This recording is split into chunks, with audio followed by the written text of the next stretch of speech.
Morning, everybody, or afternoon, or evening. I guess it really just depends on when you're seeing this. For me, it is Saturday morning, and it's the day before Mother's Day. I think. I think Sunday's Mother's Day. I don't know. I don't. My mom passed a while ago, so I don't really keep up with Mother's Day. Usually, it's Amanda's mom, and that's what we're doing this morning. So I'm not actually going to be doing any car stuff until later, and so I'm actually wearing blue jeans. It's nice. It's really nice. I like it. But anyway, because I'm going to be busy this morning and can't really get dirty, I decided it was a great time to talk about this one. So, this is my wife's car. We bought this thing about 2 years ago now, I think, and it is a 2001 Beetle. I mean, clearly you can tell it's a Beetle. Nobody really struggles with Beetles. That there blue one right there, which I don't really know what color it looks in the camera right now with this lighting, but this one's black, that one's blue. The blue one was a 2-liter automatic car, and eventually, after a while, the automatic transmission gave up on us, and it was just, it was like 8 pounds of shit stuffed into a 5-pound bag, for a lack of a better way to put it. Anyway, fast forward 4 years, and this thing popped up on Marketplace, not too terribly far from where we were, and it's not a 2-liter. And it's not an automatic. It's a diesel. That bad boy got that there diesel in her. So, it's a 1.9 liter ALH car, and it actually has a 5-speed manual transmission. Most people, even if you're not a Volkswagen person, are aware that diesels, see, we got a lot of this stuff's torn apart. It's got the really common Beetle problems. All the plastics are shite because Volkswagen sucked. But you see the shifter in there. We have an actual shifter. I need to rebuild the shifter. It's its own thing. It's actually kind of high up on the list of things that I need to get done for it sooner than later, because I'm hoping to have this car done by 2020, by the end of 25. I would like for this to end up being something of a Christmas present, to be able to tell the wife, hey, you can officially drive your car. So, 1.9 liter, 5-speed transmission, beautiful combination for reliability. People that don't know Volkswagen, they understand that these diesels absolutely have they have longevity, they have reliability, and they have fuel economy, which is kind of a rare combination. And this is one of the originals before the Dieselgate scandal stuff. This has still got I would pop the hood. You know what? I'll risk it for the biscuit. I'm wearing a black shirt, so I can just... The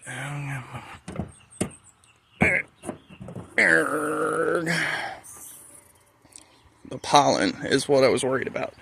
But there you go. Now, I only put that little piece in there because I just wanted to see if I could make it make turbo spoolie noises, and meh. It's obviously pollen covered and filthy. I've degreased this engine a couple of times, so it's actually... It's not spotless, but it's relatively clean. I've hit it with the pressure washer a couple of times.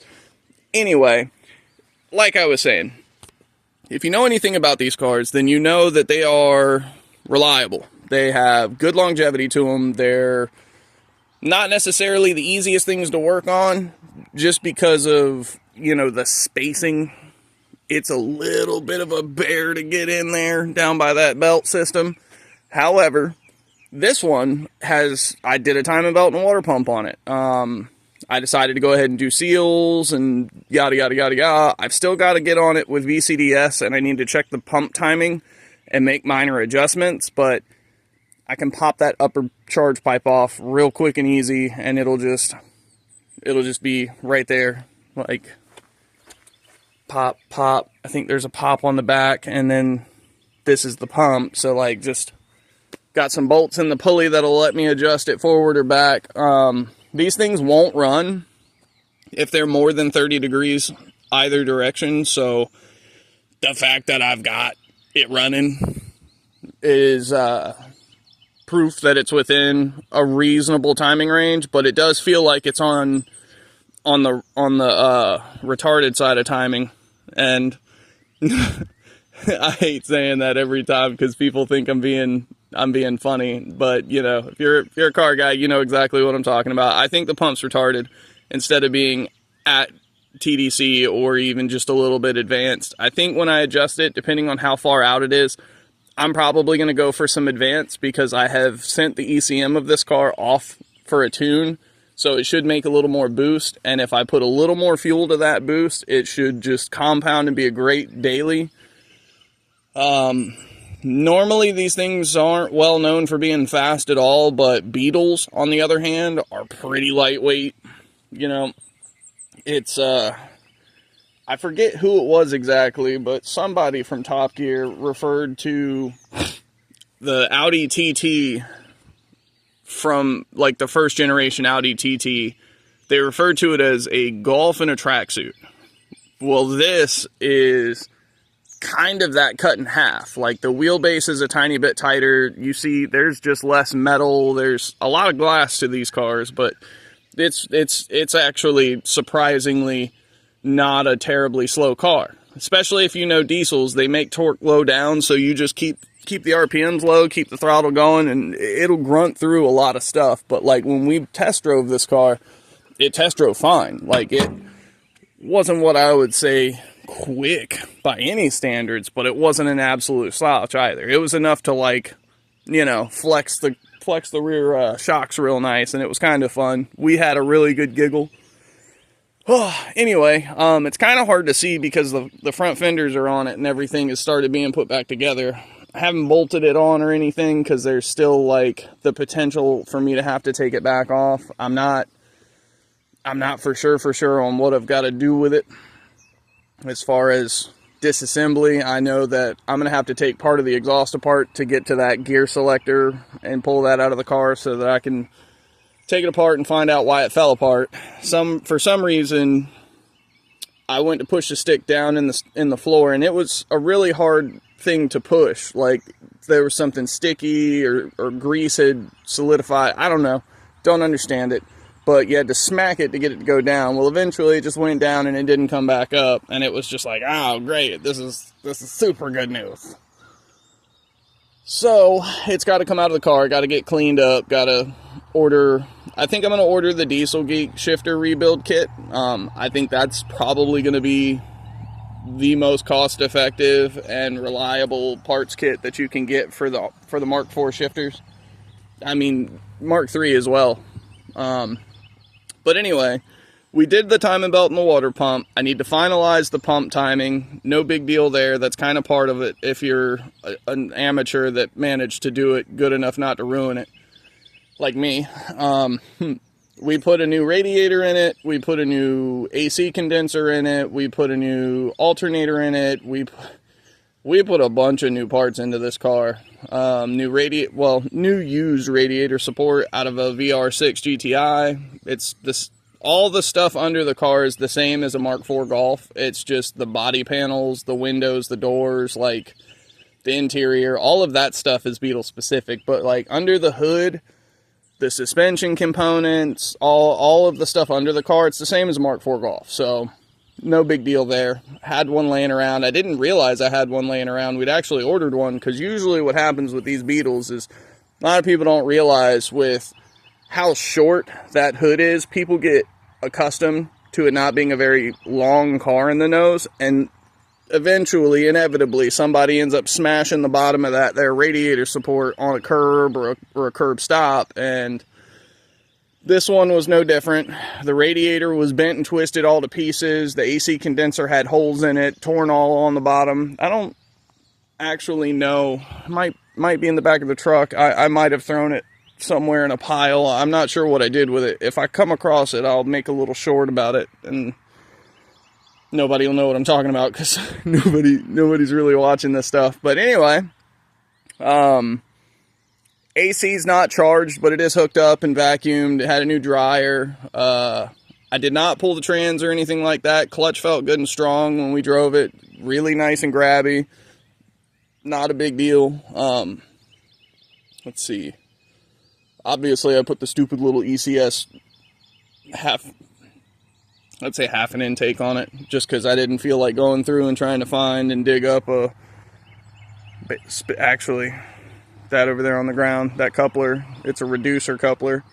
Timing, oh, we have it on coilovers. We put a brand new set of Raceland coilovers underneath of it. I did polyurethane control arm bushings while it was in there. I don't think we did the CV axles, but I do think that I can't remember what we did with the axles. I think they were actually in decent shape, and we just kind of rolled with it. Some of the brakes on this car had been done before we got it, so no big deal there. As you can see, I've got the Mark V 17-inch GTI wheels on it. I think they call these the Detroits, maybe. The Huffs are the 18s with the machined face. Those are the super fancies. If I can find a set of them, they're definitely going on here. But it really set off the car's attitude to get off of the goofy 16-inch Beetle wheels with the balloon tire. Oh, this was such a good upgrade. And obviously, they're brand new tires. They're just some whatever was cheap on Google kind of stuff from Amazon. I think, what did it say? Summit Ventura Ultra Max. No, Summit Ultra Max. They're junk. They're like genuine junk. I hate these taillights too. God, they're so ugly. There's a bunch of small things, but for the most part, it runs. And once the shifter box is rebuilt and put back in the car, there's not really going to be a whole lot stopping it from being able to have a battery permanently, be started up and driven here and there, start getting the alignment done, this, that, and the other. I mean, I did the best I could and got it close. Putting all the, oh, that's right, new tie rods, inners and outers, new ball joints. We have done a lot of stuff with this thing. A lot of last minute stuff too that I didn't realize we were going to have to do. So there's been a lot of like under the hood maintenance that I really just wished I'd have recorded, because one, it's hard to work on these things just because of the tightness, the spacing underneath of the hood. There's, as you can see, not a lot of room underneath of that hood like there would be under that Sentra or any of the shit in my driveway or either of them. Right? You know, you get what I'm saying. They're not fun to work on because it's kind of tight, but like the point being is once they're put together and done up nicely, they pretty well hold together. And the basis is here for this car, for it to be a really, really, really good car. Man, Volkswagen, they really dropped the ball on the plastics that they used on these interiors. Finding good door panels is one of the most atrocious, just sickening things I think I've ever dealt with. Like, when you look online, there is one set of aftermarket like ABS plastic or whatever it is. They don't come out perfect. The guy hand makes them. He's the only one that does it. They're like $400, and it's like, I don't really want to spend that. But because of the type of plastic they are, they'll last just about forever. It's like that same vacuum molded plastic stuff that they use for gun holsters and the whatnot there. Really durable, really robust, but God, $400. And then there's like a 12-week lead time on it. So it's not even like it's a quick process. It's not that fun. So finding door panels in the junkyard is a shame and usually a lost cause, because most of the cars that end up in the junkyard, unless they've like somehow been garage kept and like they went through a ditch or something and blew the airbags, there's like so many reasons why it would be in just as bad a shape as ours. And so it's not even usually worth the time to try and drive out to most of the junkyards. You look online and look for used ones, and they're anywhere from $550 all the way up to $1,200 for a set, and it's just so sickening. You like, I get that it's a hard to find in good shape part, but it's like you're selling me something that I paid. Like, you're wanting to sell me something that will degrade and will break in the exact same way the current ones did. Literally just a matter of time. They're not color matched to the interior I've got. They're not color matched to the car's exterior that I've got. So it's like, you want how much money for shit? Oh man. If it was like $200, I would totally, I'd have pulled the trigger months ago, and we would have just dealt with having like black and red or like tan and green, like whatever the weird combos were that they put on these things for the interiors, because not all of them ended up with the black and tan. But this car is gonna be pretty slick by the time it's all said and done. We're hopefully gonna make it a little louder. I'm trying to convince her to cut the mufflers off, but she doesn't seem to want to go for it. I don't have any mufflers on that there 1.8T Passat, and I'm here to tell you, that car is not loud. Even when she pulls away in the mornings to go to work and stuff, it's just not a loud car. It doesn't make a bunch of volume, and it's like, the Mark III over there, that guy's loud, and that guy's got a muffler, and it doesn't care. It's just very shouty when you're riding down the road. This won't be that loud, but what'll happen is you'll hear the turbo spool, because it's a very unique wastegate sound when the wastegate pops off on this, because instead of doing any kind of fluttering, it just boom. It's like the weirdest. It's almost like a turtle having sex, but it's like a higher pitch than that. It's the funniest. But having that come out of a little Beetle, and it also making enough power to be like chirping third gear, like, man, I'm just gonna be sick. I don't have any intentions on going any further into the motor, unless we end up having to do it. We're not going to do the EGR delete. We're not going to mess with any of that. We're going to try and leave it as intact as possible and just let the car be what the car is going to be. It's an 01, so literally next year it becomes Virginia Antique, and you see over there, Desperation has, well, you might not be able to see it. You can kind of see it. You see white tag, no tag, white tag. Like, different white tag. It's because it's a black background.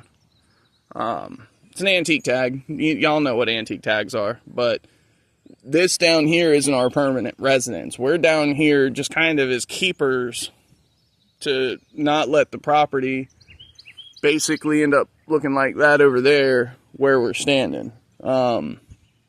So eventually, like I said on the tour video, 3 to, I don't know, maybe 5 years, if this place lasts long enough for us to stay here that long, 3 to 5 years, and this thing will be gone, and we'll be somewhere else doing other things. I'll have to thin the herd out and get rid of all the shit boxes, and at that point, we'll probably go ahead and officially find somewhere down here in Gates County. Maybe move a little closer to 13 so that she's closer to work.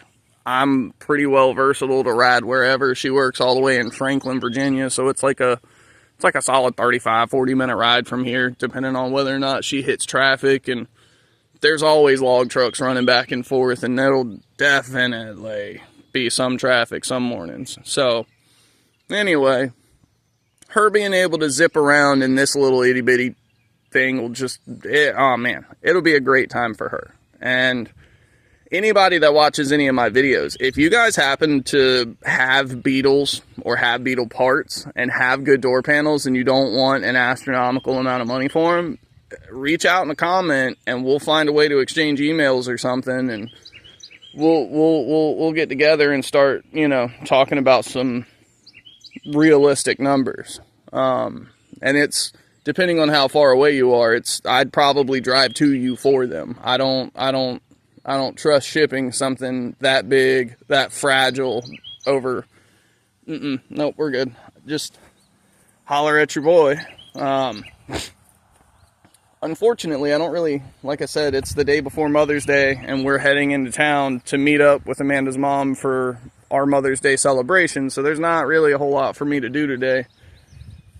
I'm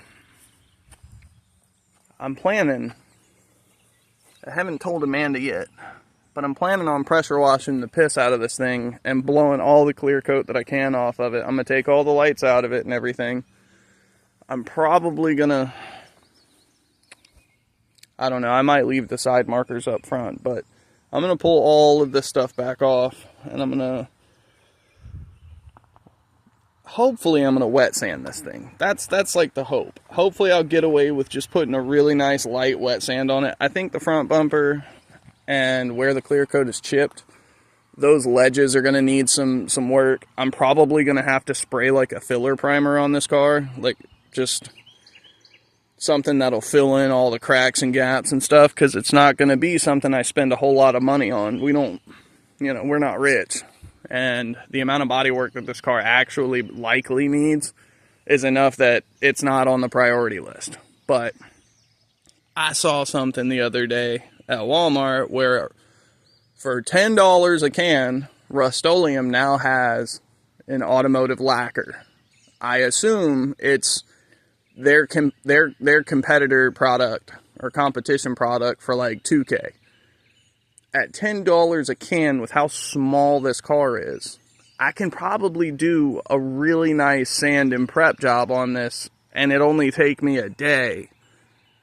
And then, you know, some way, somehow, I'd probably clear out that there lean-to, pull everything out of it for a day, strap a tarp across the openings, and you know, lock that in as best I can, because it won't be perfect, but my whole thing is it'll be better than what it looks like when this car's dry. And if I can put an entire coat or two of whatever it is on there and then seal it with some clear, I can absolutely buff, polish, and lightly wet sand anything into looking pretty good. And with most of the side of the car, like all of the metal work, pretty good. Of course, where the sun would beat down on a more flat surface where it's just baking the piss out of it, that's naturally, so like the roof, the top of the hood, the hatch, the tops of the fenders, front of the bumper, especially the front of the bumper, because there's lots of stuff going on there. I'm gonna try and see if I can convince her at some point that we ordered the leather LeBrow kit just to maybe hide a little bit of that stuff, just put leather on it. And because I came around to having the little bra on the end of the hood for the Jetta. Man, I like that. I was a big fan. So especially since I've got the GTI front end swap and it says GTI or Golf on it or something, it's super posh. Love that. But the Beetle has come a long way. It's still got quite a bit to go, but it's really not in bad shape, and it's not terribly far from being back on the road and running and driving. Most of the stuff that we've had issues with, I have corrected, and with the recharging of the AC, confirming that it's held vacuum for the last month, 2 months, however long it's been, if it's held vacuum, then I have no doubt in my mind that it'll hold a charge for the AC, and we'll just slam some goo in there one day, no big deal, and it'll literally be down to the gearbox and then sorting out what we want to do for the inside. Oh, we put a windshield in it too, because the original windshield had a bunch of cracks in it. It was terrible. But I figured since I said the other day I would kind of talk about this car a little bit. It was a good opportunity on a morning where I don't have a lot that I can do. I can't afford to get dirty. We're going out to eat, so you know, gotta stay clean. Gotta stay away from all the grease. And there's lots of grease all the way around. But I think I'm gonna do this a couple of times here and there over the next month to try and break up some of the monotony of the really long videos.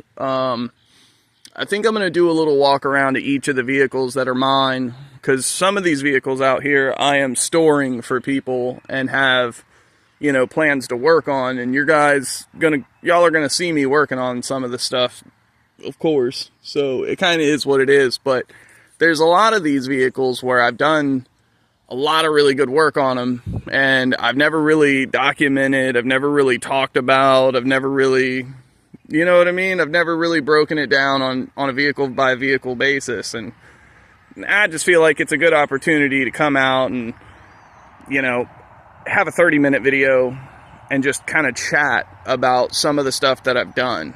Of course, most all the work that I've done to this car has been my pre-cancer stuff. We haven't really had the time to get back on this very well. I don't know, you see that little gap there? I want to say that a bunny has gone and made something of a nest underneath of there, or at least has gone in and out of there enough to have a hole of travel, a witness mark, so to speak.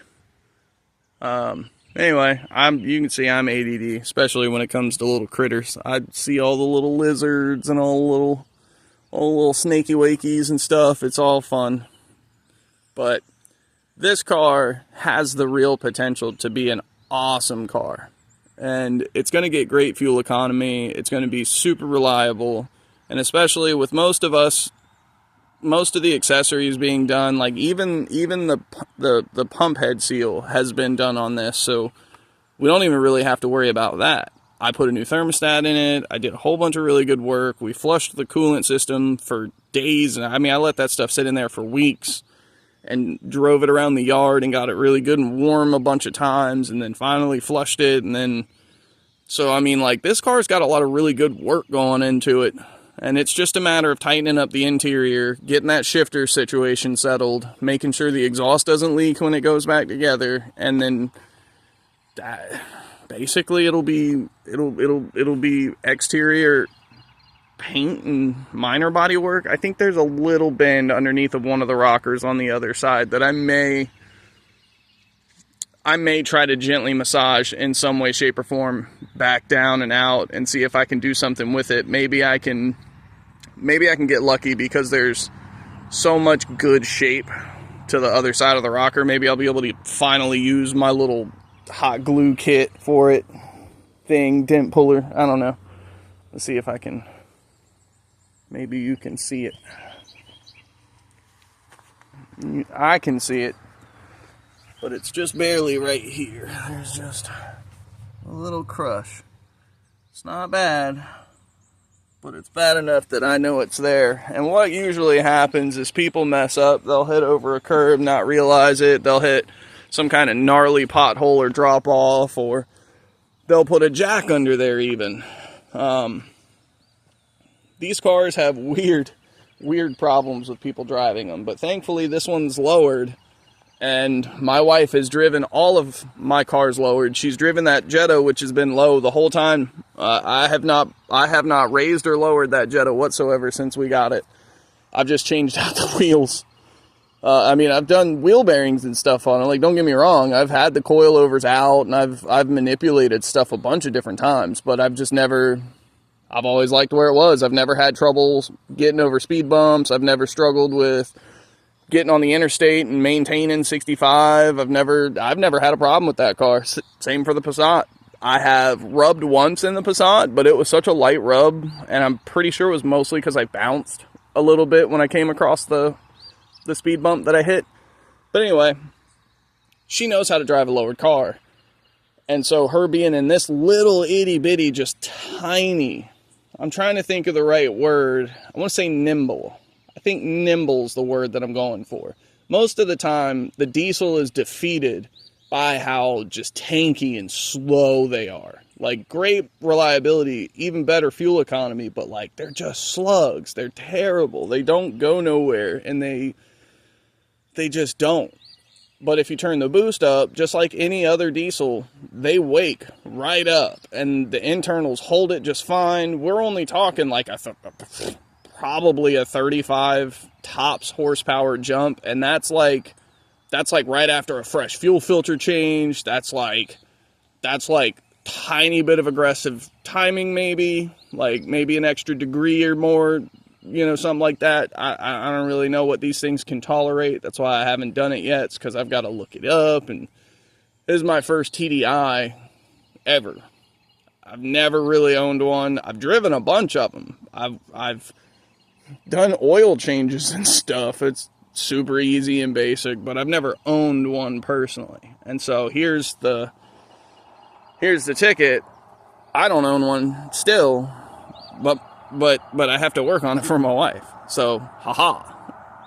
Anyway, this is pretty much all I've got for it. It's got like 260,000 miles on it, so 250,000 miles on it. So it's pretty well worn in, but it's not anywhere. I've seen these motors go to 500,000 miles. The things that undo them is people don't change the oil on time, people neglect the fuel filters, and these things slowly rattle the pumps to death once they're starting to starve for fuel. It's you know, basic maintenance is what kills these things. If you don't keep up with the basic maintenance, you'll destroy anything. And it's that simple. Keep the oil changed, keep the filters changed, keep it happy.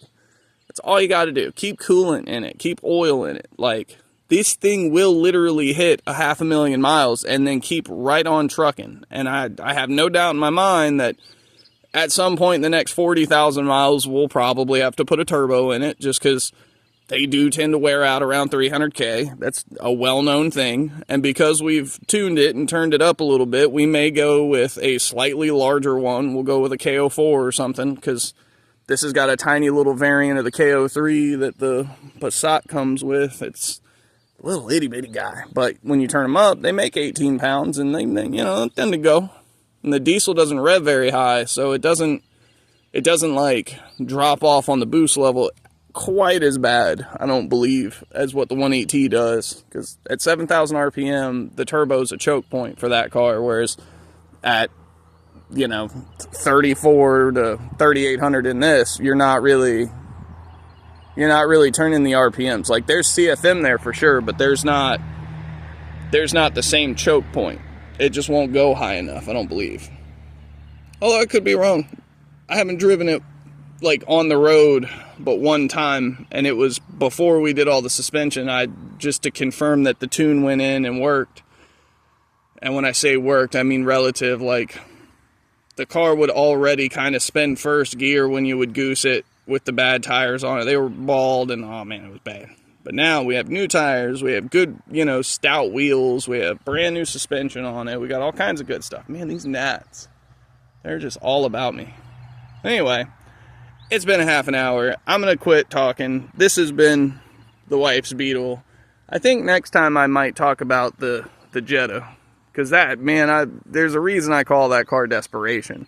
And then eventually I'm going to have to pull Disappointment out and do a video, like an official video on him as well. It's not like a crazy amount of stuff that's happened, but it's a lot of history that's happened with it. Especially the history that's happened with rebuilding stuff. So we'll get to it. But anyway, I hope you enjoyed my little itty bitty talk. I hope you liked seeing my shadow over here. Yeah, this is me. Yeah. Alright guys. Appreciate y'all watching. Hope you have a great Mother's Day weekend. Love you, bye.